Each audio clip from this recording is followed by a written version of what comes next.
What is up, cheeseheads? Welcome back to another episode of BAM GPG.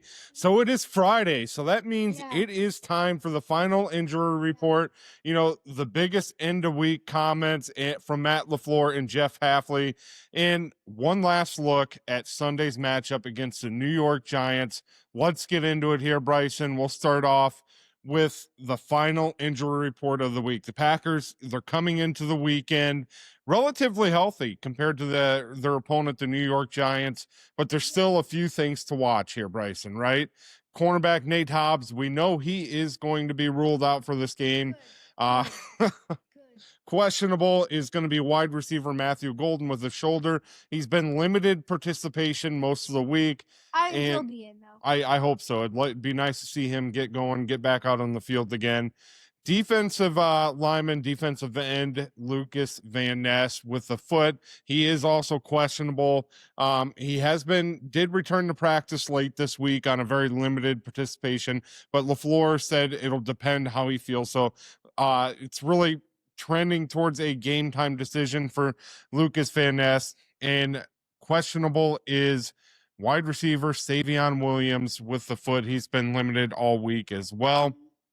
So Golden, Van Ness, Savion Williams, those three are the big names to watch for on Sunday morning for the Packers. I think Matthew Golden and Xavier Williams will be in, but the biggest one to watch is Lucas Van Ness. Absolutely. So it'd be nice to get him back out on the field into the rotation.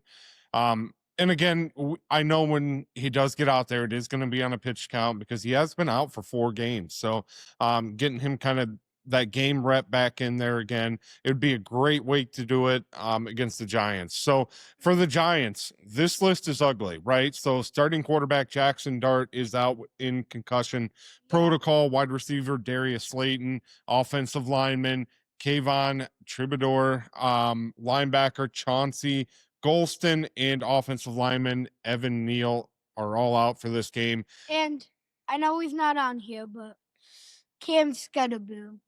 Yeah, Scatterboo. He would have been fun to watch. I'm a big fan of him. So doubtful for the Giants are going to be defensive tackle Rakeem Nunez and safety Tyler Nubin with the neck. So questionable is going to be cornerback Paulson Abedo and linebacker Bobby Akirky. So bottom line here, folks, the Giants, they're extremely banged up, especially on defense and along the offensive line. This matchup right here, the Packers should take advantage of this week, right? We've said this in the past and it hasn't come to fruition, but this week, if they were ever to take advantage against the banged up team, it would be this week to kind of get that offense right again for Green Bay. So next up, Bryson, let's talk about Matt LaFleur and Jeff Hafley, what they had to say this week as we head into the weekend against the Giants here. So Matt LaFleur, he didn't sugarcoat anything this week. And he quoted, "It's up to us to go out there and perform," right? So kind of put the onus on the players a little bit. But I think, you know, if you take a step back, Matt LaFleur certainly deserves some of the criticism here too. His play calling has been anything but spectacular this year. So he's absolutely under the gun at this point as well. So he also said he does understand the fans' frustration, right?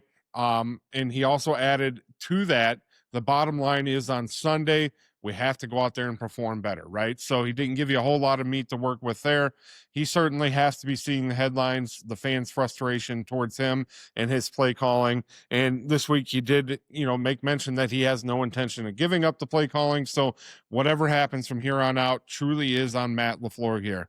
On Lucas Van Ness, LaFleur said, you know, certainly he'd like to see him have more practices under his belt, but if he feels he can go, then they'll make a decision and put him out there, right? So overall, LaFleur's tone this week, Bryson, it's really about accountability and urgency, right? And that starts with him as well. This is very much a prove-it game for him in that Green Bay Packers offense. Now, for Jeff Hafley, he has some interesting comments too, right? He said there's a lot of football left to be played, and he's not wrong. He's got his defensive squad playing very, very well this week or this year. It's certainly a top 5 defense in the league.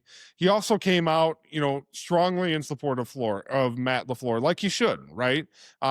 Quoting, he's one of the best head coaches in the NFL. He's really hard to defend. And I think when he was referring to defend, he referred to some of the 2-minute drills they ran this week. But again, it's the head coach. He works under him. You expect these type of comments, but we'll see what happens leading in the rest of the week. I would certainly welcome a turnaround, especially for that offensive group. We need it. I'm not ready to give up on the season yet. I'd like to see a deep playoff push towards the Super Bowl for sure. So Hafley, he's doubling down on the leadership inside the building, and he knows his defense, right? Gives them an opportunity to dominate and a very well depleted New York Giants offense here. So let's wrap it up here, Bryson. One final look at Sunday's game. Green Bay is entering this one at 5-3-1. The Giants are sitting at 2-8, missing a ton of key players. With Jackson Dart out, they're expected to start Jameis Winston. That changes everything for the Packers defensively, right? Winston, from what we know, what we've seen about his throughout his career, really, he loves to push the ball downfield, but he's also turnover prone in doing so. And I'd also say, if the Giants lose this game, they're eliminated from the playoffs. They're not. Yeah, but I mean, 2-9, you're not digging yourself out. Absolutely. Yeah. Now, for the Packers here, we talked about it the past couple days. They have to establish the run early. The Giants are near the bottom of the league when it comes to run defense. This game is where the Packers should absolutely take control of the line of scrimmage. Finish drives, number 2, right?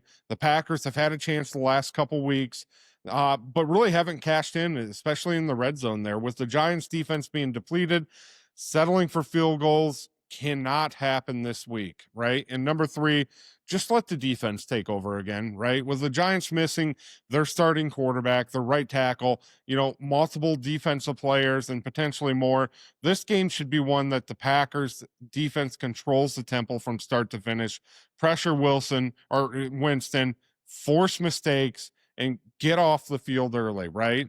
So if the Packers win this game, they stabilize things heading into the second half of the season here. It is already the second half of the season. Yeah, heading deeper into the second half of the season. So if they don't win this game, the floodgates are open. All pressure's on the floor and this coaching staff. They're going to skyrocket. This is absolutely a must-win game for the organization. So there you have it, folks. That's your Friday Packers update and game preview for the New York Giants this Sunday. We'll be back with some more, maybe leading up to the game or post-game, play some of the breakdowns from the post-game, player and coach analysis. And also Xavier McKinney revenge game. It is. Yeah, it's Xavier McKinney's returning to New York. So let's see if he has a big game. He's certainly going to have some opportunities with Winston. As we mentioned, Winston does like to push that ball downfield, can be a little bit reckless at times. So Green Bay absolutely has defensive backs and safeties absolutely have a chance to eat. My prediction is he's going to get at least 1 pick. 1 pick. Xavier McKinney returning home to New York. So I agree. Pick 6. So that's what we have for you this week, folks. Matt LaFleur certainly under the gun. His play calling should be under the gun. Fans, you have every right to be upset. Have every right to lose confidence in our head coach at this point, right? Because this offense, it's stuttered the last few weeks. It's looked terrible. Struggled against Carolina. Only put up 7 points last weekend in a primetime Monday Night Football game. Which we should have won. Absolutely. You only give up 10 points. You should never lose the football game if your defense is playing that well. And we have, right? It's been painful to watch this offense out there. I know there was a couple drop passes last week from Bo Melton that kind of stalled some drives, but this offense, something's got to get going. There's got to be a spark there. Maybe it's when Jaden Reed returns. Maybe we can get Matthew Golden going again. But something's got to happen, especially with Tucker Kraft out. We have to find another guy to step up and get this offense moving. Absolutely. So we'll be back, folks. Let us know what you think in the comments. If you haven't already, go ahead and hit like and subscribe to our channel, whether it's on YouTube or TikTok. And Bryson, we will be back with some more. And as always, still Haversick, and it's Go Pack Go.